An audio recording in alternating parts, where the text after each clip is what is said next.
Il Bhagavan dimorava a Rajgir, sulla montagna Picco degli Avvoltoi, assieme a un vasto sangha di monaci e Questo è una il vasta Sutra del sangha di Cuore. bodhisattva. In quell'occasione il Bhagavan era assorbito nel samadhi sulle categorie dei fenomeni, chiamato percezione profonda. Contemporaneamente il bodhisattva Mahasattva Arya Avalokiteshvara stava applicandosi proprio nella pratica della profonda perfezione della saggezza e vide anche i 5 aggregati come vuoti di un'intrinseca natura. Poi, tramite il potere del Buddha, il venerabile Shariputra, così apoiá-lo sempre em seus principais compromissos pessoais.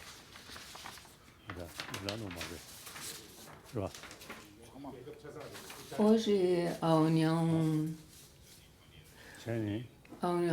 Budista Italiana me solicitou esses ensinamentos. Essa associação é baseada em Milão. Vocês se interessaram nos ensinamentos de Buda?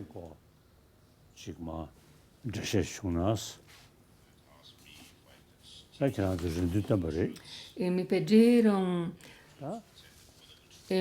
ensinamentos sobre as 4 nobres verdades e sobre as 2 verdades, convencional e a última. Hoje em dia existem muitas religiões, tradições religiosas no mundo, e todas essas tradições religiosas no mundo têm a mesma mensagem, carregam a mesma mensagem do amor afável e a compaixão. Mesmo que filosoficamente todas essas religiões têm as suas próprias, mas a mensagem principal comum entre todas essas religiões ou filosofias é a mensagem do amor compassivo, o amor afável ou compaixão. E por isso,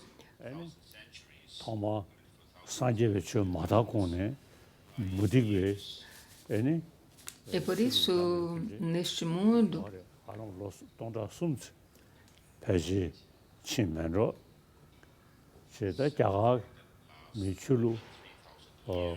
nos últimos 3.000 anos ou mais, aqui nesse país da Índia, já existia esses ensinamentos sobre ahimsa e karuna, não violência e compaixão. O karuna é amor compassivo, ou amor afável. E nesse país aqui da Índia, todas essas tradições, as maiores tradições religiosas dentro do mundo, coexistem juntamente aqui na Índia, harmoniosamente.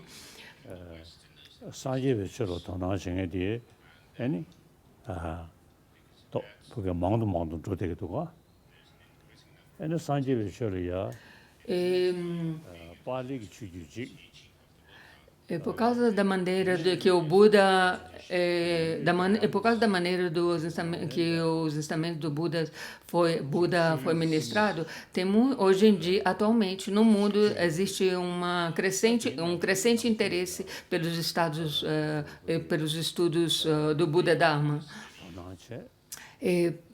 Seja na tradição Pali, seja aqui na tradição de Nalanda.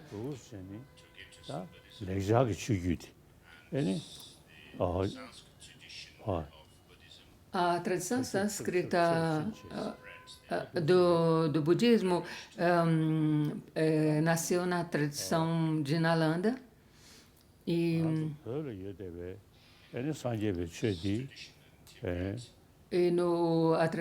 o budismo que existe no Tibete é principalmente baseado nessa tradição de Nalanda.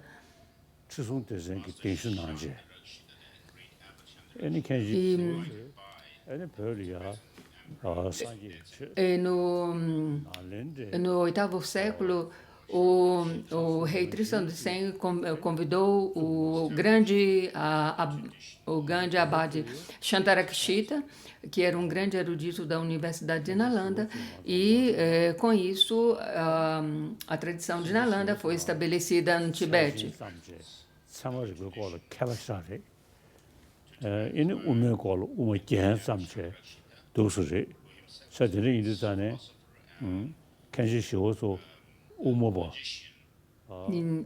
E ele não só era, e ele não, Chandrasekhara não era só um grande erudito, mas ele seguia principalmente a escola do caminho do meio, e era um grande lógico. E ele era muito esperto epistemologia e na lógica budista.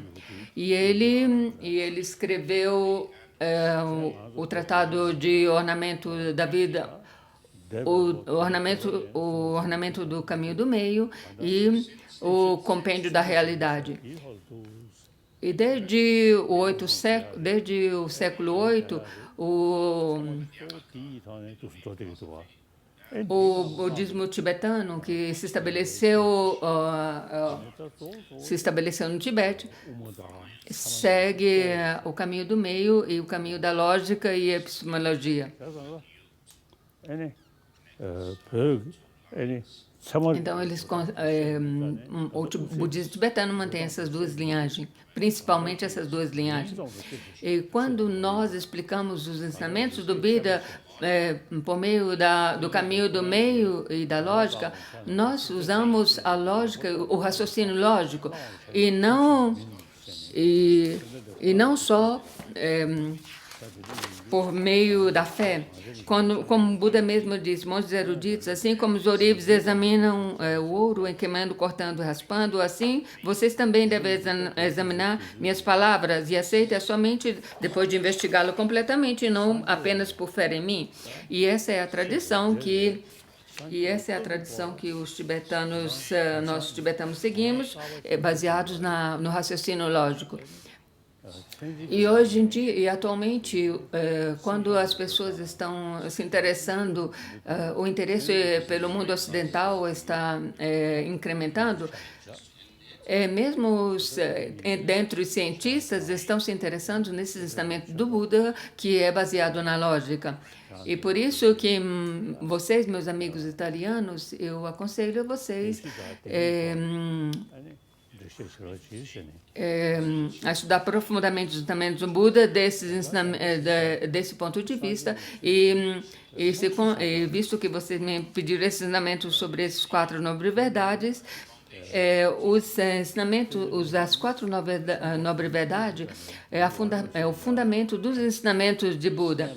E desde o primeiro giro da roda do Dharma,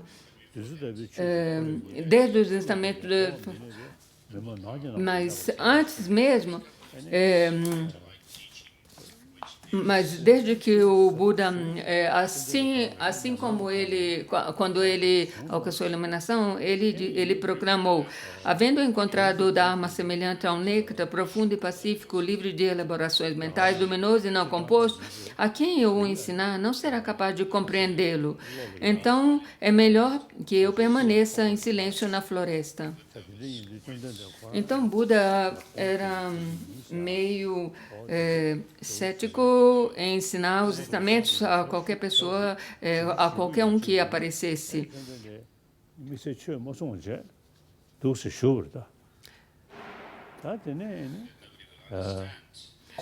Então, por isso que ele continuou permanecendo na floresta. Durante o primeiro sermão que o Buda ministrou,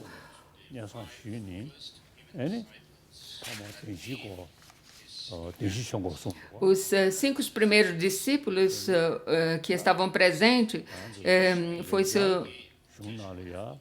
e quando esses cinco seguidores pediram ensinamentos solicitou ensinamentos do Buda, ele deu ensinamentos e ele ministrou ensinamentos sobre as 4 nobres verdades. No primeiro giro da roda do Dharma, ele ensinou as 4 nobres verdades. Ele ensinou ensinamentos do ponto de vista da função e do resultado, e mais um outro. No primeiro Ele disse no primeiro giro que esse é o sofrimento a verdade do sofrimento e ele disse que o sofrimento deve ser conhecido. Embora o sofrimento deve ser compreendido, não há nada a ser compreendido como sofrimento. E todos nós seres sencientes, temos os sofrimentos, mas não temos sofrimentos, mas não queremos os sofrimentos. E por isso que nós devemos olhar qual é a causa do sofrimento. E é por isso que o Buda disse que o sofrimento deve ser eliminado. Seja que isso seja capaz de ser eliminado ou não, a raiz dos sofrimentos, a raiz de todos os sofrimentos é de dois desdobramentos, as aflições mentais e o karma. E principalmente são enraizado, e todos esses são enraizados na ignorância. É claro que a tradição Pali também ensina sobre essas verdades. No segundo giro da roda da Nobre Verdade, esse ensinamento sobre as aflições mentais é explicado detalhadamente. E no primeiro giro, mesmo no primeiro giro da roda do Dharma, quando o Buda fala sobre os aspectos das quatro nobres verdades, ele diz, embora o sofrimento deve ser compreendido, não há nada a ser compreendido como sofrimento. Embora a origem do sofrimento deve ser eliminado, não há nada a ser eliminado. E isso revela as duas primeiras verdades.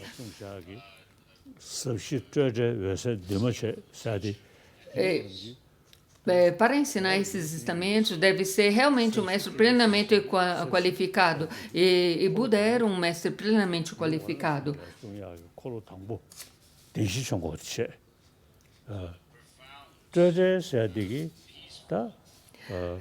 A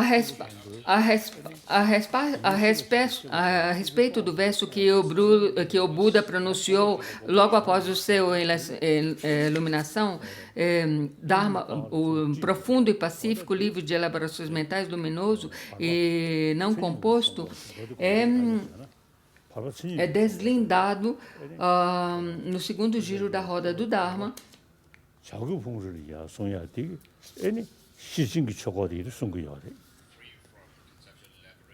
E livre de elaborações mentais, livre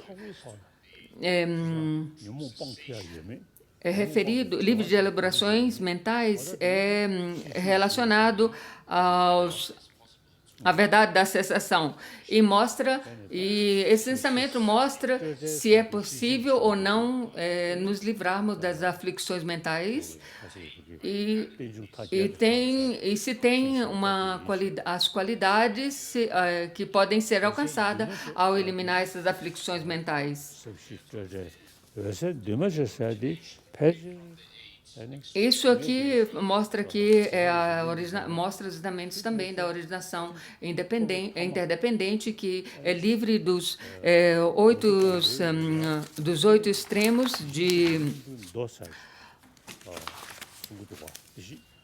dos 8 extremos.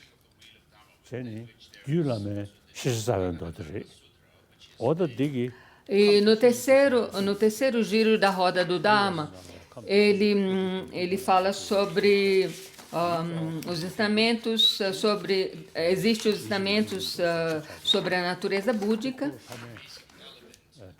que é ensinado no ensinamento da essência do Tathagata, que fala sobre a luz clara subjetiva. Quando ele fala que a natureza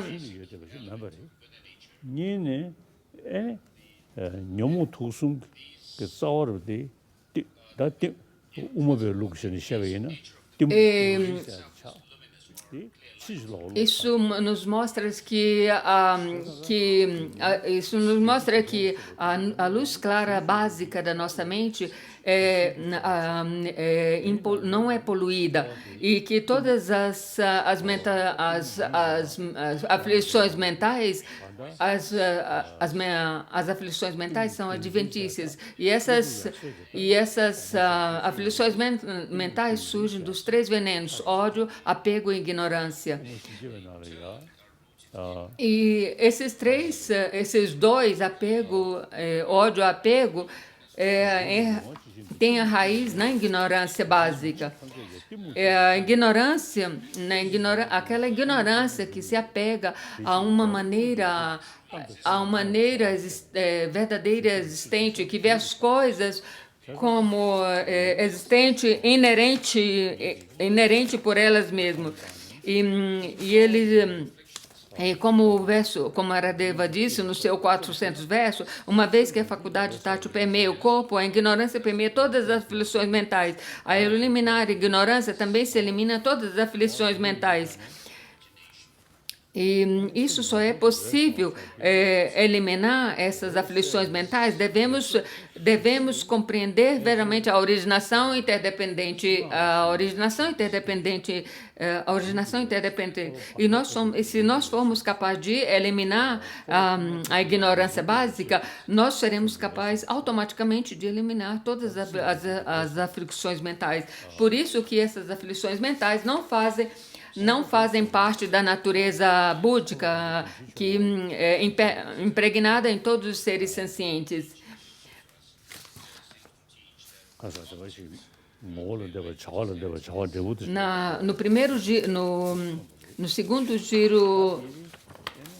No segundo giro da roda do Dharma, Buda, no segundo giro da roda do Dharma, o Buda falou sobre a natureza búdica objetiva, também chamada de luz clara objetiva, referindo-se à natureza vazia da mente.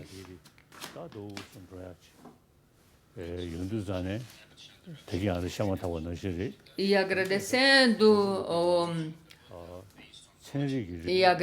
o mestre o abade Santarakshita, nós seguimos os ensinamentos do Buda por meio do raciocínio lógico. E hoje em dia, quanto mais a ciência avança nos seus descobrimentos, eles ainda focam os seus estudos somente no desenvolvimento, no bem-estar material. Eles ainda não focam completamente sobre como enfrentar as aflições mentais. Nós falamos sempre sobre a paz mental, a paz mundial, mas a paz mental deve começar dentro da nossa paz. A paz mundial deve ter início com a paz no nosso contínuo mental. E para realmente, fixamente desenvolver essa paz mental, devemos enfrentar, saber como eliminar as nossas aflições mentais. E devemos estudar, devemos entender que todos nós temos uma natureza búdica, clara, luminosa, livre de todas essas aflições mentais.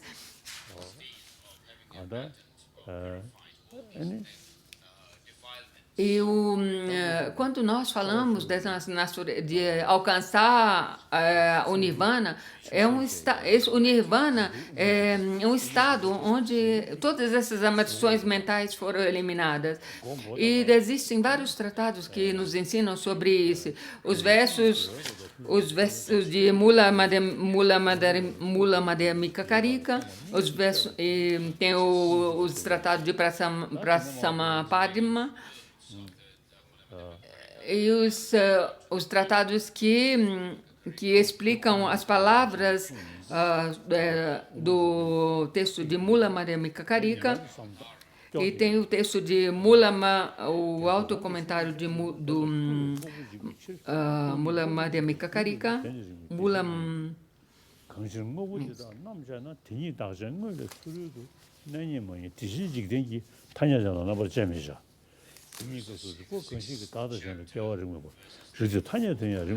E no verso de Chandrakirti, do verso 34, do Entrando no Caminho do Meio de Chandrakirti, é muito importante estudarmos os versos 34, 35, 36 e 37, do Entrando no Caminho do Meio de Chandrakirti. É muito importante para compreendermos a maneira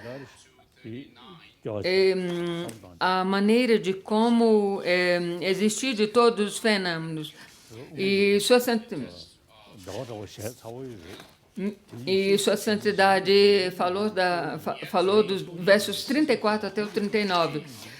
Mesmo que as coisas não podem ser encontradas quando nós indicamos, mas esses objetos ou fenômenos, eles existem.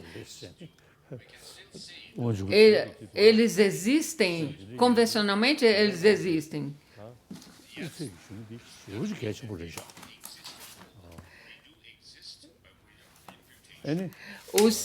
Esse verso 38 e 39, do verso de Entrando no Caminho do Meio, dizem que, mesmo que as coisas não podem encontrar de uma maneira última quando nós analisamos, mas eles mesmo assim existem meramente devido à imputação, a rótulo.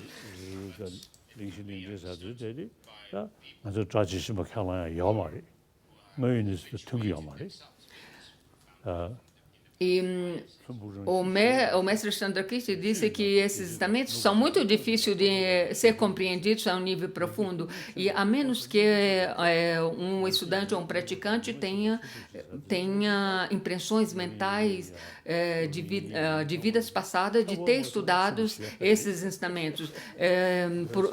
Se não tiver isso, sem essas impressões mentais de vidas passadas, é muito difícil compreender profundamente os ensinamentos sobre a vaziedade. E sobre a cosmologia, nós temos os tratados de Vasubandhu, que fala sobre a cosmologia. E Sua Santidade está recitando os versos de Vasubandhu. A fim de para compreender profundamente as quatro nobres verdades, nós devemos compreender as duas verdades, a verdade convencional e a verdade última. Quando nós falamos de eliminar as aflições mentais, nós devemos compreender que isso é possível, compreender que as coisas são vazias de isso é possível porque as coisas são vazias de existência inerente. As coisas sendo livres de uma existência inerente, isso nos ajuda a eliminar o nosso apego a uma verdadeira entidade intrínseca dos fenômenos. E essa aparência que as coisas, a percepção que nós apegamos, o nosso apegar às aparências como elas existissem, independente por elas mesmas, é uma visão distorcida.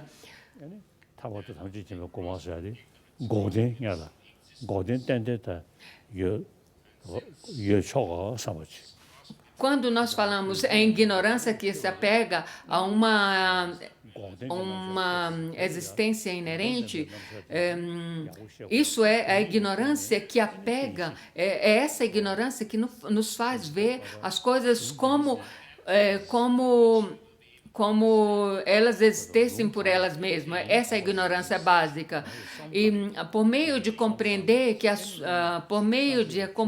as coisas não existem como elas por meio de compreender que as coisas não existem como elas nos aparecem, que elas são vazias de uma existência inerente, isso é compreender, é a compreensão da vaziedade.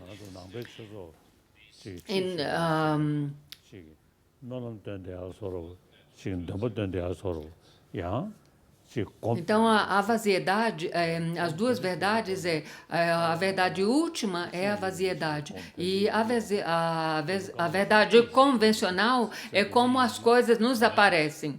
Por isso, meus amigos italianos, vocês têm que se esforçar de compreender profundamente essas duas nobres verdades.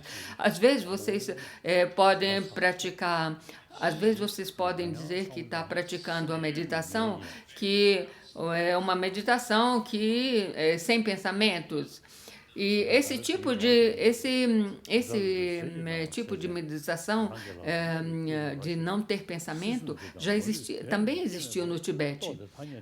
Antes que o mestre que o Abate Shantarakshita chegasse no Tibete.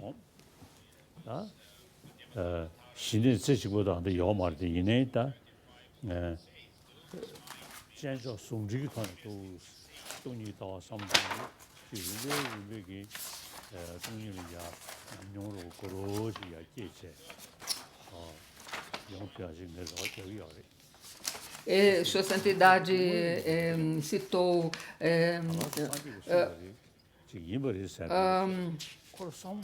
do verso de entrando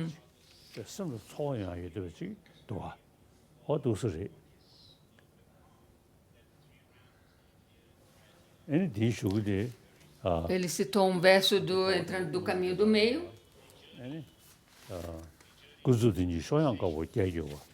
O verso 24 do caminho do meio, do entrando no caminho do meio.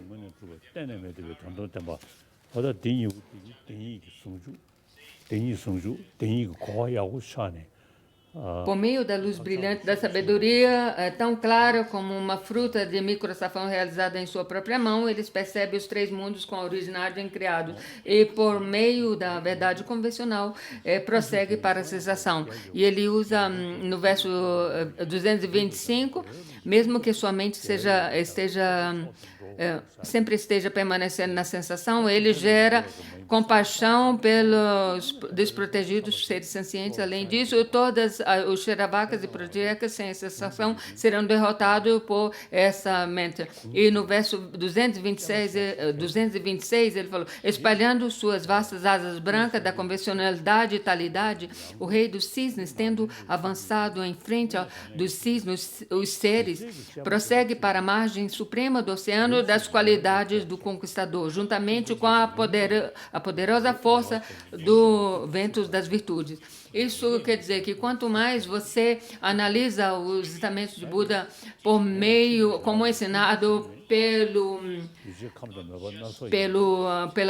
mestre da Universidade de Nalanda, mais vocês terão convicção. Com isso, eu não quero minar outras religiões. É claro que eu ensino profundamente. Eu não quero minar as outras religiões, porque todas as religiões, eles ensinam como gerar um coração afável. E por isso que todas as religiões, nós devemos ter respeito por todas as religiões. Mas, do ponto de vista filosófico, de compreender a verdade convencional, a verdade última, como as coisas existem do ponto convencional e do último, os ensinamentos da Universidade da Tailândia é estupendo e nos mostra como os ensinamentos de Buda, os ensinamentos de Buda é baseado no raciocínio lógico. E nós não devemos deixar esses ensinamentos só em suas palavras, mas devemos realmente estudar, escutar esses ensinamentos, refletir sobre esses ensinamentos e analisar seus ensinamentos. E depois que tivermos feito estudar os ensinamentos do Buda nesses três parâmetros, nós teremos uma convicção nesses ensinamentos e compreendemos a profundidade dos ensinamentos de Buda.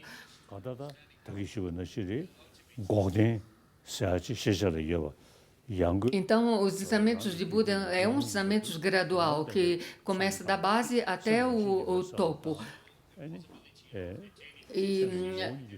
E a possibilidade de encontrarmos a verdade, encontrarmos a cessação dos sofrimentos dentro de nós mesmos, isso só pode ser compreendido usando o raciocínio lógico, porque nossa natureza búdica é luminosa e por isso que as aflições mentais adventícias podem ser eliminadas, porque essas aflições, emoções perturbadoras adventícias não fazem parte da natureza luminosa da nossa mente. E eu sempre brinco com meus amigos da tradição Pali, porque como eles não estudam profundamente com o raciocínio lógico os ensinamentos de Buda, então quando eles encontram os pontos difíceis de ser compreendido, eles não conseguem entender.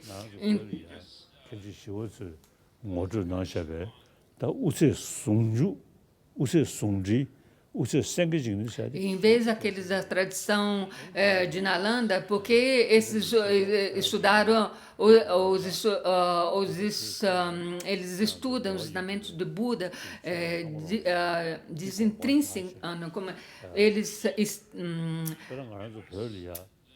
eles estudam detalhadamente os ensinamentos de Buda por meio dos raciocínios lógicos.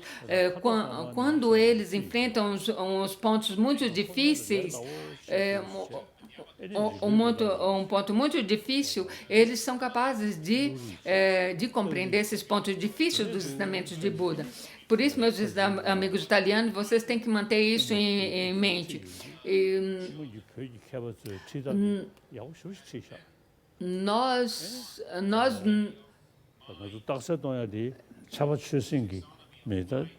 Nós no Tibete, aqueles que estudam os ensinamentos de Buda profundamente, nós lemos os textos de Buda, as palavras de Buda, refletimos essas palavras de Buda e depois que nós estudamos estes textos, nós debatemos sobre esses textos para compreender compreender profundamente esses ensinamentos. E por isso que os debates usados na tradição tibetana é uma ferramenta muito potente para compreender profundamente os ensinamentos de Buda. E nós ensinamos essa metodologia de estudos e debate em todos os monastérios no Tibete e fora do Tibete. E também existe também os ensinamentos do Lorig, mente em inteligência cognitiva.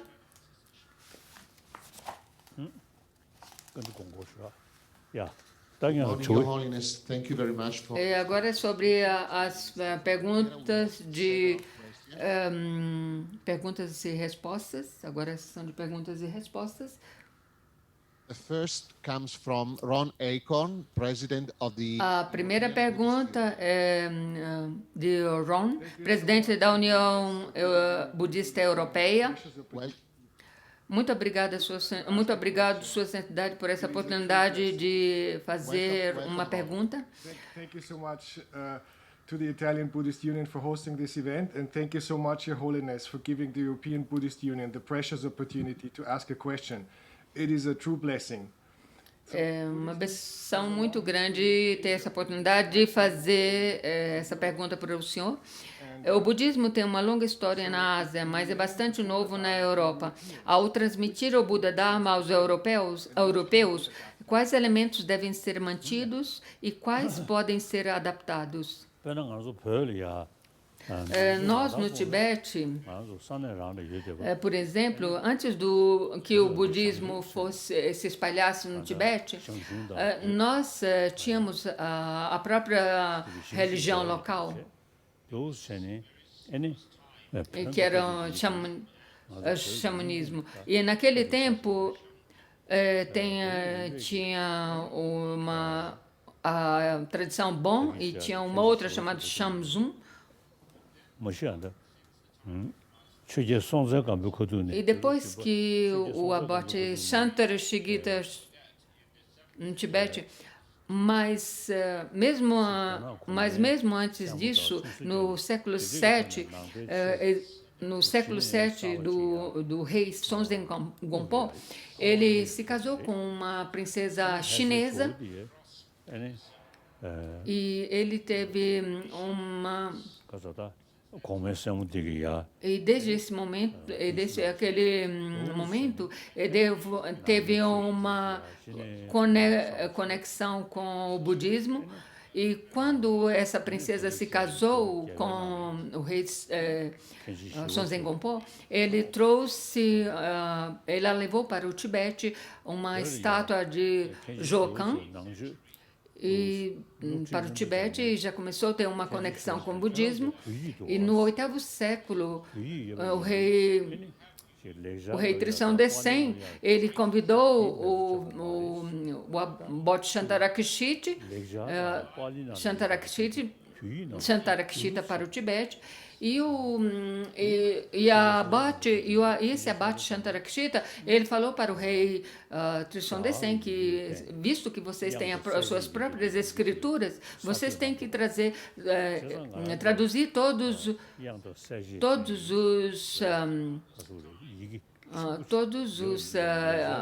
os ensinamentos e comentários de Buda para o Tibete. As escritas tibetanas, os alfabetos tibetanos, foi criado na época do rei Sonzen Gampo, no século VII.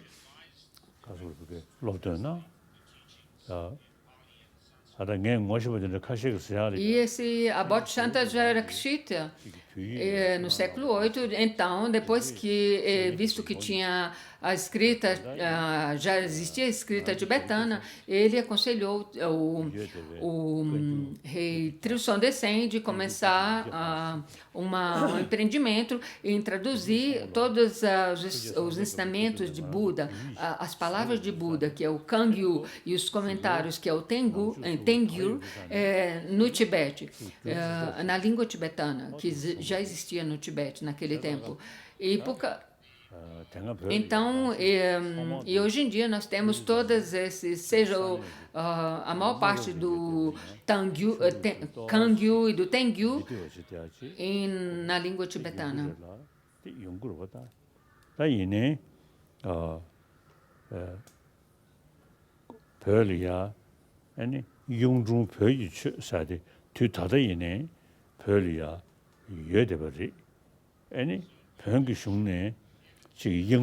E voltando antes do budismo começar a emergir no Tibete, o Bon já existia, mas hoje em dia nós temos a tradição Bon. E ainda hoje existe talvez algumas práticas que é relacionada ao Bon, que, por exemplo, tem a prática do Bonpo, de conceder religião, conceder prosperidade. E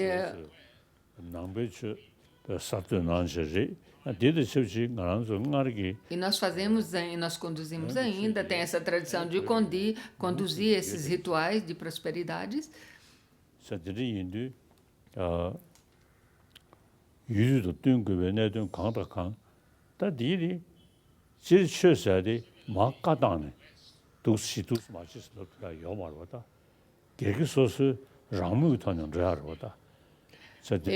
E como você disse, visto que o budismo é ainda novo no Ocidente, algumas pessoas podem sentir-se inconfortáveis em fazer todos esses rituais. É claro que nós não podemos, não devemos forçar ninguém a seguir o budismo, porque muitos ocidentais têm as suas próprias crenças religiosas. Mas para aquelas pessoas que estão interessados no budismo, eu aconselho a eles a estudar de maneira correta os ensinamentos de Buda. Mas é claro que vocês podem estudar os ensinamentos de Buda de maneira correta, mas preservar sua própria crença religiosa. E nós devemos prestar atenção e cultivar, prestar a nossa atenção que todas as religiões conduzem esses princípios, que é amor, compaixão, tolerância e perdão. E eu tenho um compromisso que é aquele de harmonia entre as religiões. E mesmo que todas as religiões tenham as suas partes filosóficas independentes, seja que a pessoa segue uma religião ou não, é uma coisa individual de cada um, depende da predisposição mental de cada um. Nós podemos, porque todas as tradições religiosas têm coisas boas, nós podemos ver o grande benefício que traz o cristianismo, ajudando os pobres, e os missionários em religiões, em lugares pobres, ajudando os pobres onde eles estão necessitados. Abbess, Reverend Marosa Myoko Agnoli from the Soto Zen Monastery of Fudenji. A próxima pergunta é da Marosa, da tradição Soto Zen. Monastic and secular discipline. Sua Santidade, muito obrigada. Então, entre a disciplina monástica e a ética secular, qual é o compromisso mais apropriado para um budista na sociedade de hoje? Os ensinamentos de Buda, e o Buda, falando sobre o Buda, o Buda ele mesmo ia de casa a casa pedindo esmola, e os seus primeiros 5 discípulos também eles praticou a renúncia. E nós temos os textos do Vinaya e do Sutra e do Mahayana, e hoje em dia nós encontramos essa tradição do Vinaya, principalmente no Sri Lanka, no Burma e alguns países asiáticos, que são os ensinamentos básicos de Buda, ministrado por Buda. E a disciplina monástica foi um ensinamento básico de Buda. E entre os votos da liberação individual, tem os votos laicos, que é o dos pratimokshas, que podem ser praticados pelas pessoas leigas.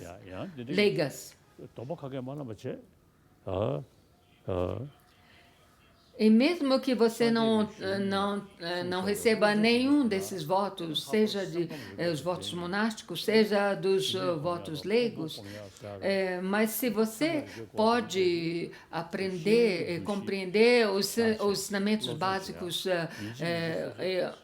de Buda de uma maneira correta, principalmente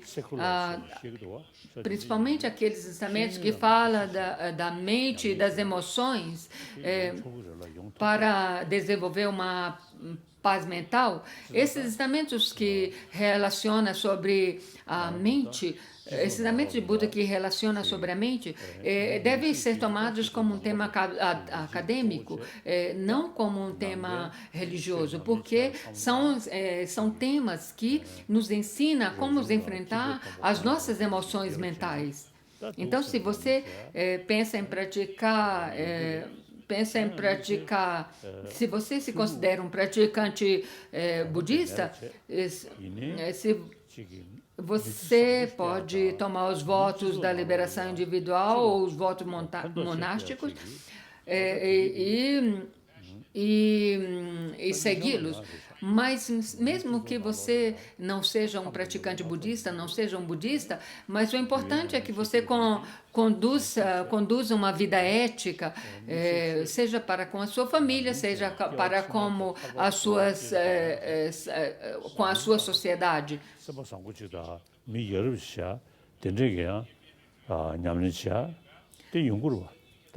Mesmo que você não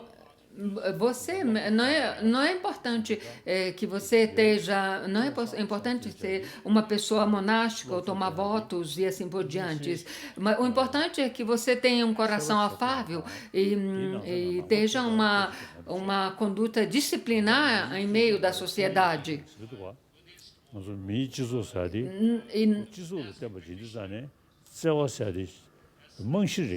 Como cientista, você não precisa ser confinado a uma vida monástica. Como cientista diz, nós somos animais sociais e como animais sociais nós dependemos da comunidade em que vivemos e por isso que ter a pessoa ter um coração afável, um amor afável, compassivo é muito importante e aquilo que está faltando na nossa sociedade hoje em dia é o amor afável e a compaixão. E nós devemos prestar muita atenção em cultivar esses valores fundamentais na nossa sociedade. A próxima pergunta da tradição Nichiren Shu, Reverendo Shoryu Tarabini. Sua Santidade, minha pergunta é: como o senhor vê o desenvolvimento e a direção do budismo na sociedade mundial durante os próximos 50 anos?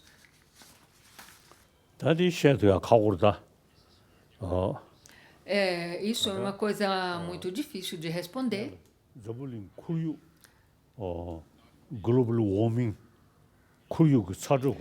De qualquer forma, a respeito do aquecimento global que está incrementando cada vez mais, alguns cientistas que eu conheço, eles me disseram que nas próximas 4 ou 5 décadas, o aquecimento global incrementará tanto que muitas fontes de águas no mundo secarão. E a respeito dos tratados budistas, nós falamos de Budas passado, como o Buda Kashapa, que ele ministrou ensinamentos durante o tempo em que ele viveu, e esses ensinamentos se extinguiram. E, eventualmente, e depois o Buda Shakyamuni, depois dele, o Buda Shakyamuni apareceu e deixou seus ensinamentos, aos quais nós temos acesso até hoje. E, atualmente, nós estamos em uma era na qual é dita que, depois de um certo período de tempo, os seres humanos terão capaz de sobreviver nesse planeta. E nos tratados menciona sobre as destruições a destruição do mundo, de água, vento e fogo. E aquilo que nós estamos enfrentando, parece que nós estamos enfrentando a destruição por meio do fogo. E depois que isso acontecer, nós diremos adeus a este mundo e renasceremos em outras galáxias. A próxima pergunta é de Gemma Randelli, presidente do Centro de Milão. Minha pergunta é: por que com o apego à verdadeira existência surge o apego à raiva pelo objeto e com a compreensão da originação interdependente, as ilusões não surgem? como eu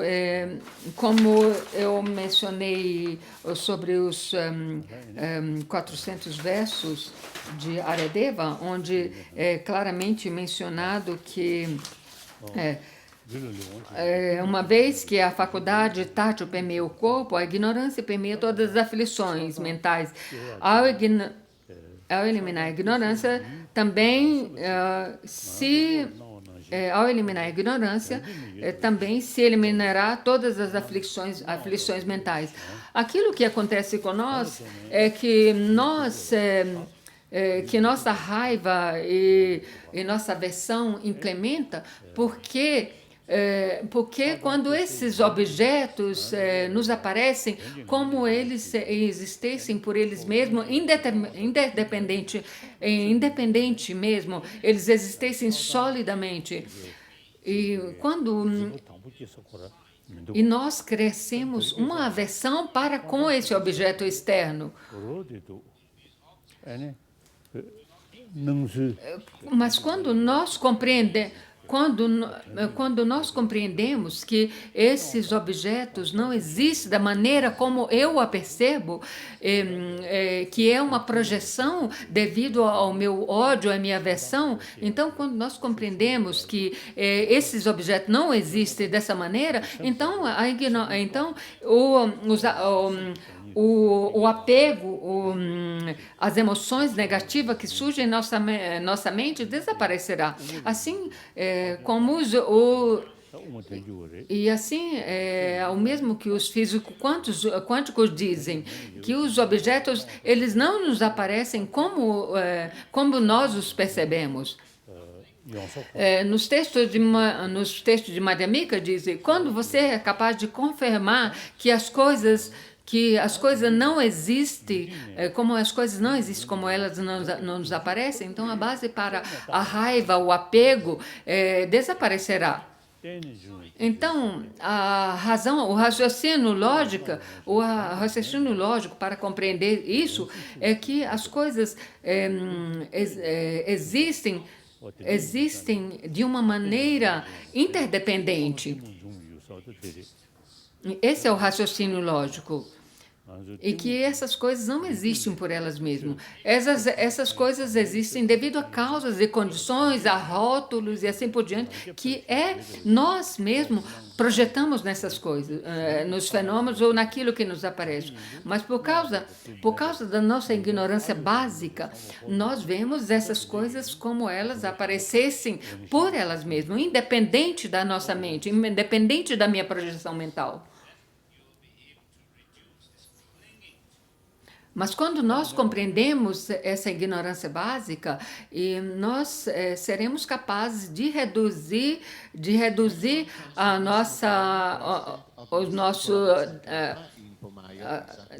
as nossas aflições mentais, a nossa raiva, o nosso apego e assim por diante.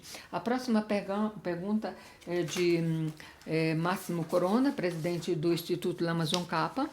E, Sua Santidade, poderia esclarecer como a filosofia madhyamika de originação interdependente... Máximo, pode abrir o microfone, por favor? Sua Santidade não está escutando justamente. Mas a pergunta é... Sua Santidade, poderia esclarecer como a filosofia madhyamika da originação interdependente pode ser comparada com a teoria quântica, de que diz, enquanto houver um observador, até esse ponto há um objeto observado. E essa visão da física, Sua Santidade diz que essa visão da física quântica pode ser comparada com a visão madhyamika. Mas parece que eles têm, do meu ponto de vista, refutam uma aparência sólida das coisas.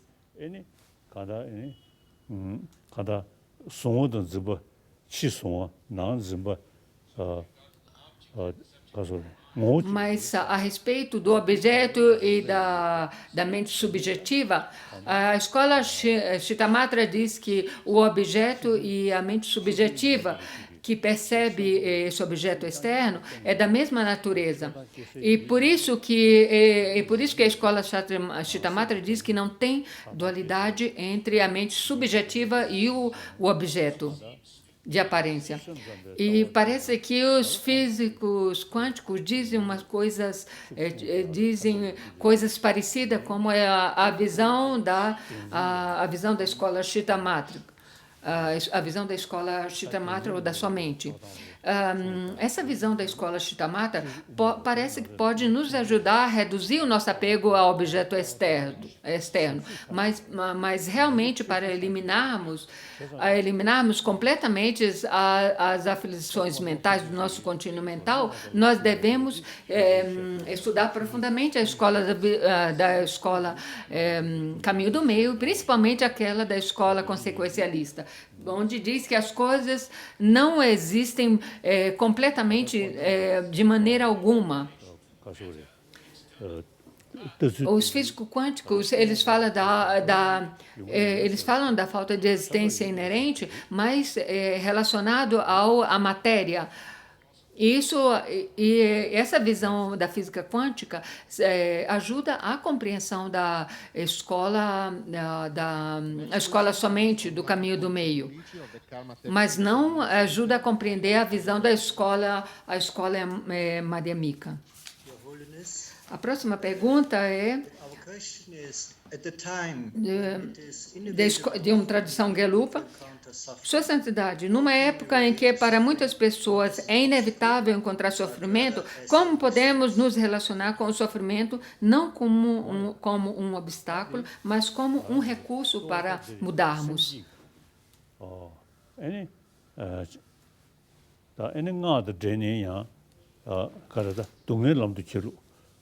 Santidade está refletindo.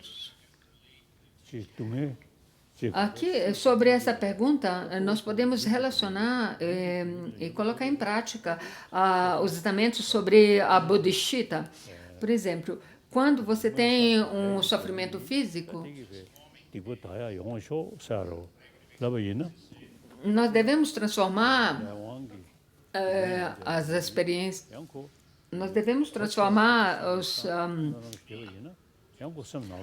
nossos sofrimentos físicos no caminho que conduz à iluminação. Por exemplo, por meio da prece, você pode restar, todos esses sofrimentos que eu estou passando agora, possa ajudar a purificar todos os meus karmas negativos, ações negativas que acumulei no passado. E quando você enfrenta circunstâncias adventícias, como é dito nos ensinamentos do treinamento mental, onde diz, todas essas circunstâncias adventícias que estou enfrentando, ser transformada no caminho. E se você pensar nessa maneira, isso pode nos ajudar. No Guru Yoga, nós dizemos, por isso, meu precioso Guru, abençoa-me para que eu possa ser capaz de pegar o sofrimento dos outros sobre mim e dar todas as minhas felicidades, as minhas alegrias para os outros seres sencientes. The next one comes from Lama Palji Rinpoche of the Mandala Center in Milano. A próxima pergunta é de Lama Palji Rinpoche, de Milão. Your Holiness, this is my question. Sua Santidade, acredito que ser humilde é um apoio importante para o desenvolvimento da bodhisattva e para a prática da compaixão. From your point of view, Em sua opinião, onde a humildade deve ser colocada dentro do caminho octuplo?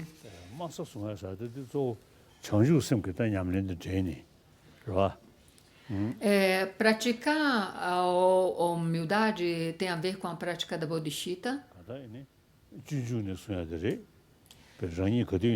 Como no caminho do Bodhisattva dizem que você tem que permanecer tem que permanecer sempre o menor entre de todos. E nos 8 versos dos treinamentos mentais dizem: todas as vezes que eu me encontro em companhia dos outros, possa me considerar o mais significante dentre eles, do profundo do meu coração, afetuosamente, considerá-lo como supremos. E quando você relaciona essa humildade em relação ao caminho octuplo,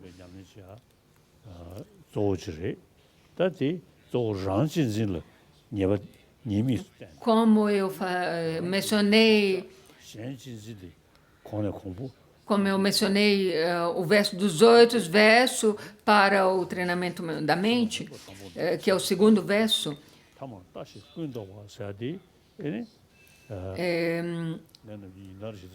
Nesse contexto, em relação ao caminho octuplo, é relacionado à prática do Bodhisattva. E o mestre Shanti, como o mestre Shantideva disse, que todos os sofrimentos do mundo vêm do desejo de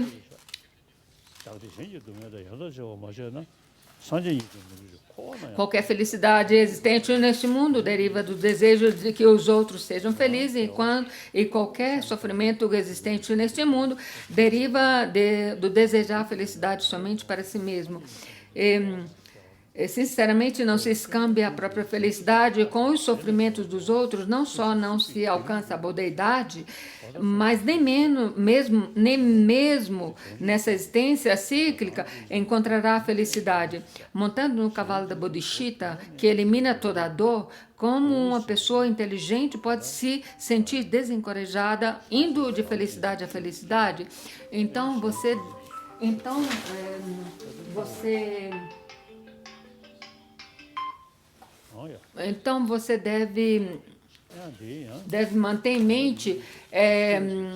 deve manter em mente essa prática das vantagens de preocupar-se com os outros e a desvantagem que você tem em pensar sobre você. E você tem que ter essa determinação que vai trabalhar para todos os seres sencientes, para beneficiar todos os seres sencientes, que é incontável, assim como o espaço. Você vai trabalhar para conduzi-los à iluminação. E a humildade aqui não quer dizer que você tem que se sentir inferior, mas a humildade aqui quer dizer que você vai ter coragem de trabalhar para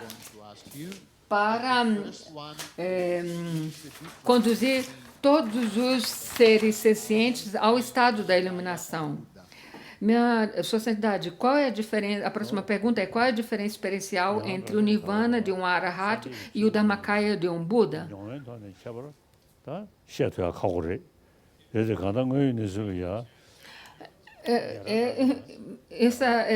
É muito difícil para mim dizer de nível espiritual a diferença entre dois, mas o Nirvana do Arahat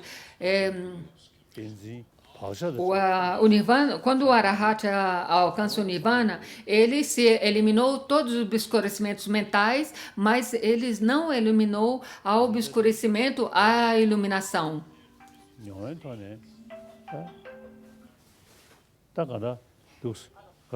Então, e o Dhammakaya de um Buda, quando você alcança o estado búdico, o praticante eliminou todos os obscurecimentos mentais, seja aqueles os obscurecimentos à iluminação e obscurecimento a liberação e o obscurecimento à iluminação. E aqui os Sheravakas e os Pratyekas, eles ainda não alcançaram esse estado de Buda porque eles não eliminaram esses dois tipos de obscurecimentos. A próxima pergunta A próxima pergunta é: qual é a causa substancial da grande compaixão na mente da Bodhisattva? Primeiramente, você tem que manter em sua mente a apreciação para todos os seres sencientes, e você deve incrementar mais essa mente, e você tem que ter uma grande coragem para cultivar a grande compaixão. A grande compaixão não é uma coisa simples. Quando você tem a grande compaixão pelo sofrimento dos outros,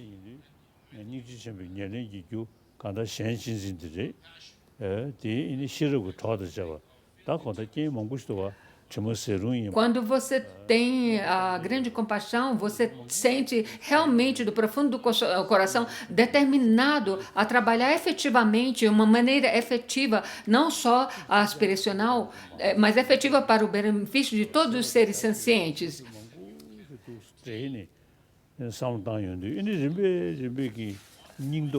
Você não deve só realmente focar em um ponto, mas você tem que focar em todos os pontos para trabalhar para o benefício de todos os seres sencientes. Quando você coloca todos esses pontos juntos, você incrementará cada vez mais no caminho da iluminação. A última pergunta é: quais versos o senhor sugeria para meditar e refletir a fim de melhor compreender a vaziedade dos fenômenos?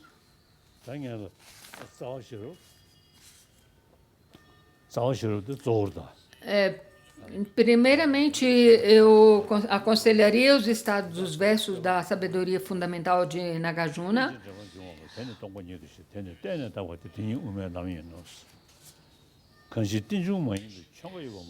Principalmente aquele verso que diz a liberação.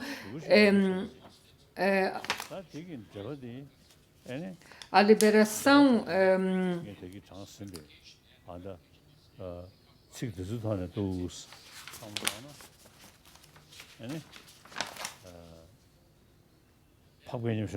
da cessação dos karmas e aflições mentais surge o nirvana, dos karmas e aflições mentais surge o pensamento conceitual, consequentemente surge das elaborações mentais, as elaborações cessam pela realização da vaziedade. Esse é o verso que você deve meditar sobre.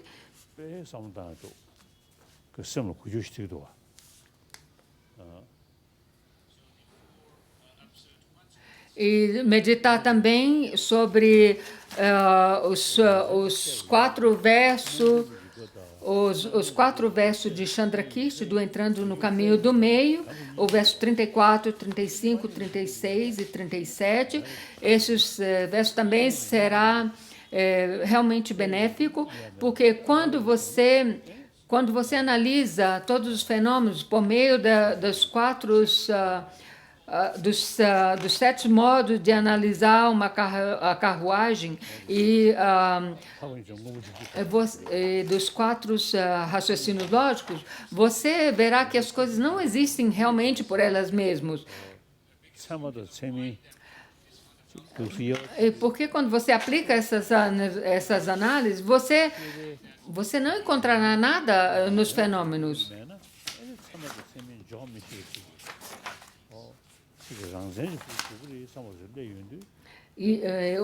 Primeiramente, o primeiro raciocínio lógico é que um ser área, em sua absorção meditativa sobre a vaziedade, desintegraria todos os fenômenos. Ou seja, a consequência de que a absorção meditativa dos fenômenos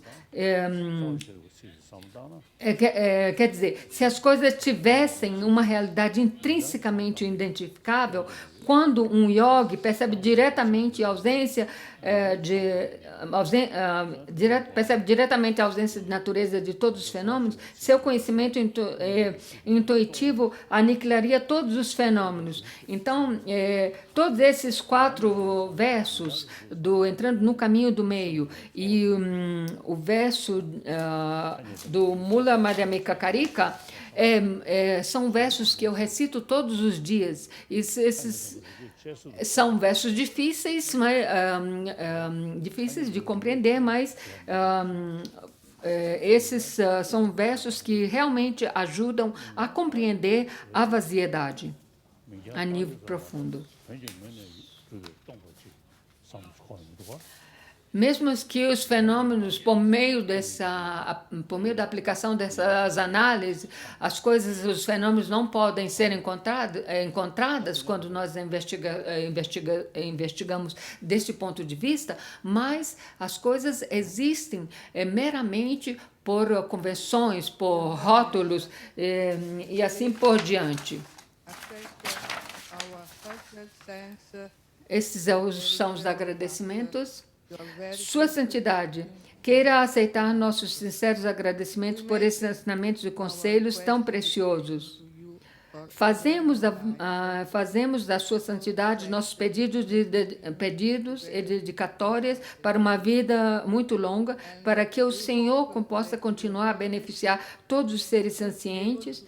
Esperamos que Sua Santidade possa em breve visitar a Itália, onde muitas pessoas desejam vê-lo e ouvir seus preciosos ensinamentos. Muito obrigada, Sua Santidade.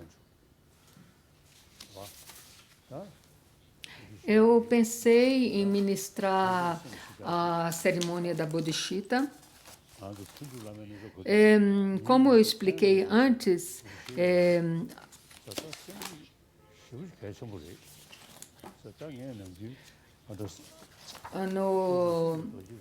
na sessão da prática do Guru Yoga, nós fazemos 6 vezes, recitamos essa prática 6 vezes ao dia.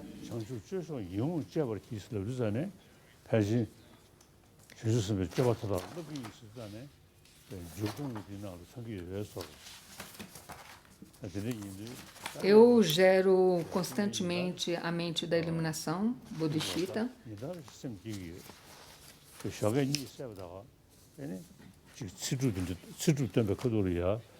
Eu cultivo a mente da Bodhicitta todos os dias, e quando eu faço a prece de longa vida, eu visualizo Aryatara, e na minha visualização sobre Aryatara, eu recito os versos, eu primeiro visualizo Aryatara em frente a mim e recito esses versos de Bodhicitta.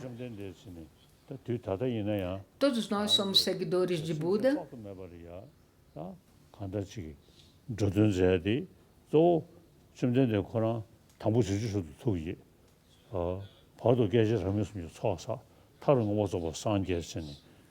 E Buda, por meio desses ensinamentos, ajuda todos os seres sencientes, e ele é capaz de fazer isso porque realmente gerou a Bodhicitta no seu contínuo mental e seguiu caminhos e acumulou eras de méritos e sabedoria que compreende a vaziedade, e finalmente ele alcançou o estado búdico.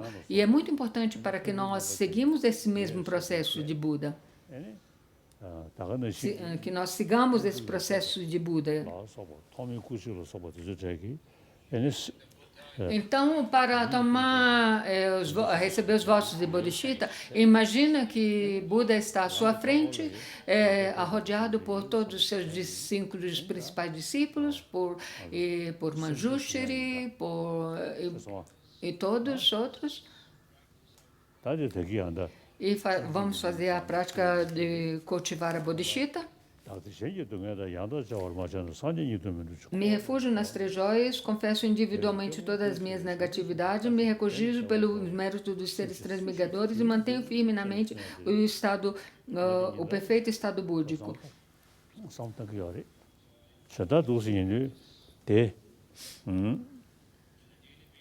Eu recito essa prática cotidianamente.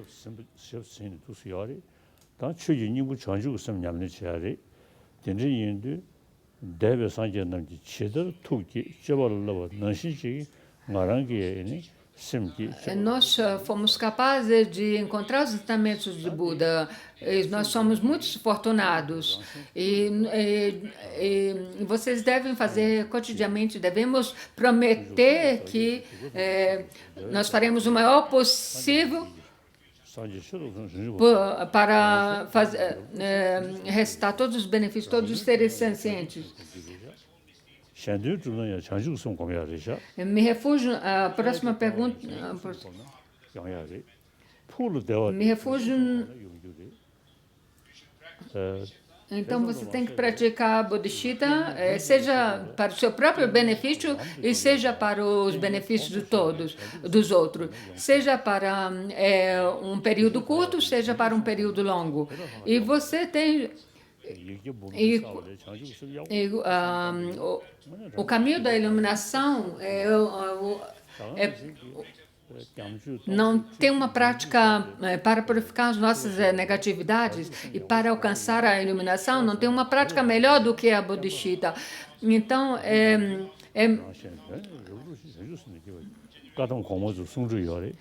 mesmo que você faça milhões de oferendas para os seres preciosos, mas a bodhicitta é a prática que você acumulará méritos muito maior do que essas oferendas.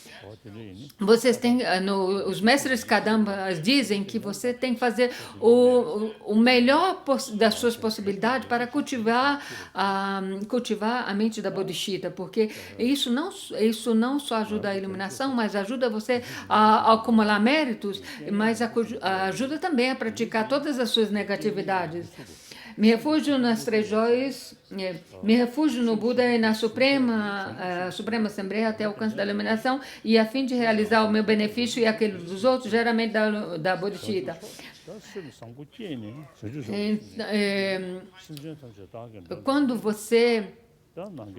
Quando você é imbuído, enfrenta todos os tipos de problemas e catástrofes, você tendo a bodhicitta, você é capaz de enfrentar todos esses problemas. Desenvolva a motivação do Supremo da bodhicitta em prol de todos os seres sencientes, meu convidado, atua com a suprema conduta iluminada, possa me tornar um Buda para beneficiar todos os seres sencientes. Mesmo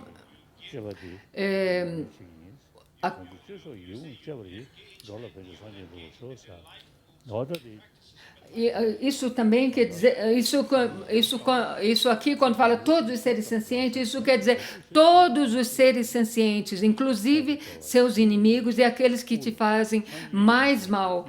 E para nós tibetanos, mesmo as pessoas no Tibete que infligem sofrimentos a nós tibetanos, nós devemos convidar todos esses seres sencientes. Isso realmente é muito poderoso, esse verso.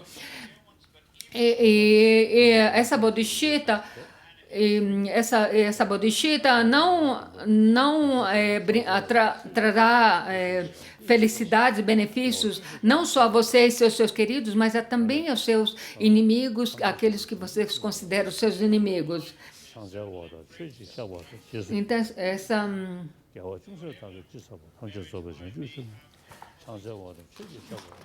possa...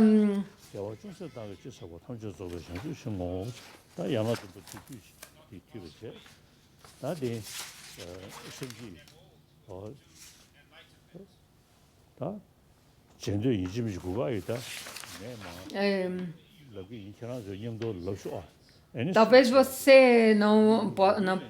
vocês não consigam recitar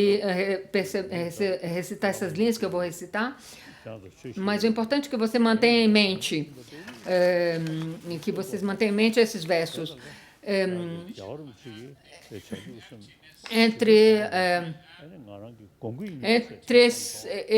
esses dois, eu reflito cotidianamente nesses dois, a bodhicitta e a prática da vaziedade.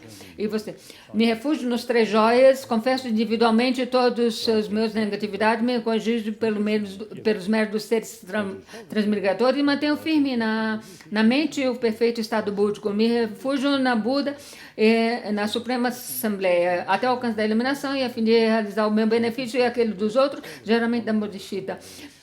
da meditação. Desenvolva a motivação suprema da Bodhisattva em prol de todos os seres sencientes e atuo com a suprema conduta iluminada. Possa me tornar um Buda para beneficiar todos os seres. Me refugio nos 3 joias, confesso individualmente todas as minhas negatividades, me regozijo pelos méritos de seres transligadores e mantenho firme a mente do perfeito estado búdico. Me refugio no Buda e na Suprema Assembleia até o alcance da iluminação e a fim de realizar o meu benefício e aquele dos outros, geralmente da iluminação.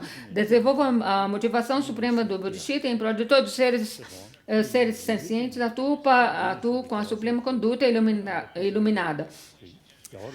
No fim da terceira repetição, você imagina que a Bodhisattva foi instalada no seu contínuo mental. Essa Bodhisattva é a mesma Bodhisattva que o Dalai Lama gerou no seu contínuo mental. Eu também vou gerar essa mesma Bodhisattva. E com isso também eu recebo os votos do Bodhisattva. Me refugio nas 3 joias, confesso individualmente todas as minhas negatividades, me regozijo pelos méritos de seres transmigradores e mantenho firme a mente do perfeito estado búdico. Me refugio no Buda e na Suprema Assembleia até o alcance da iluminação e a fim de realizar o meu benefício àqueles dos outros, geralmente da iluminação. Desenvolvo a motivação suprema da Bodhisattva e em prol dos seres, de todos os seres sencientes, meu convidado, atuo com a suprema conduta iluminada, possa me tornar um Buda para beneficiar todos os seres sencientes.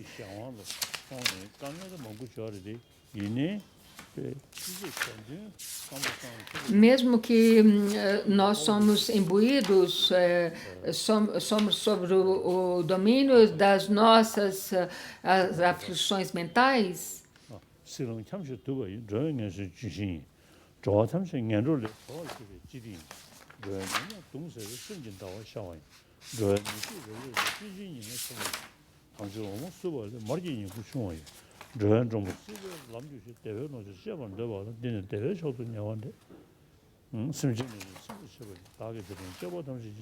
assim como todos os Budas do passado manifestaram o mente do despertar e passo a passo cultivaram e treinaram nos preceitos do Bodhisattva, do mesmo modo eu benefício dos seres, eu gerarei a mente de despertar e passo a passo cultivarei e treinarei nesses preceitos. Hoje minha vida deu fruta, esta condição humana está agora justificada. Hoje nasci na estirpe de Buda e me tornei filho dos herdeiros de Buda. De todos os modos, adorei uma conduta que seja condigna desse grau, e nada farei que possa comprometer e denegrir essa linhagem nobre e impoluta. Hoje a minha vida é do fruto, eu obtive essa excelente existência humana. Hoje renasci na família dos Budas e agora me tornei um Buda, um filho dos Budas. Esse livro que Sua Santidade está mostrando é a tradução do primeiro volume de Ciência e Filosofia em italiano. No budismo nós falamos de mente, de matérias e assim por diante, mas nós falamos sobre a nossa mente também. Se nós pudermos combinar o lado material e a ciência relacionada à nossa mente, seria muito benéfico. Eu compilei esse livro em tibetano e foi traduzido em chinês, em inglês, e hoje também foi traduzido em italiano. E esse livro chegou, na versão chinesa, chegou até as mãos de alguns professores universitários.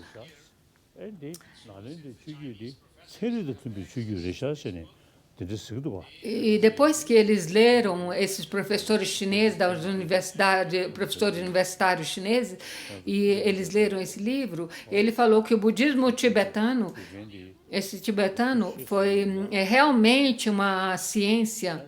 Eu gostaria de agradecer ao tradutor desse livro, Fabrício.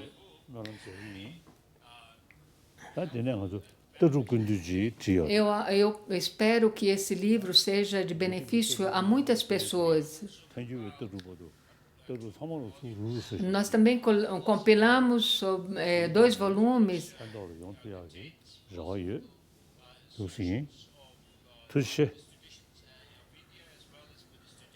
que têm as afirmações ou declarações das filosofias não budistas e das filosofias budistas. Também da minha parte, eu quero dizer que esse livro foi traduzido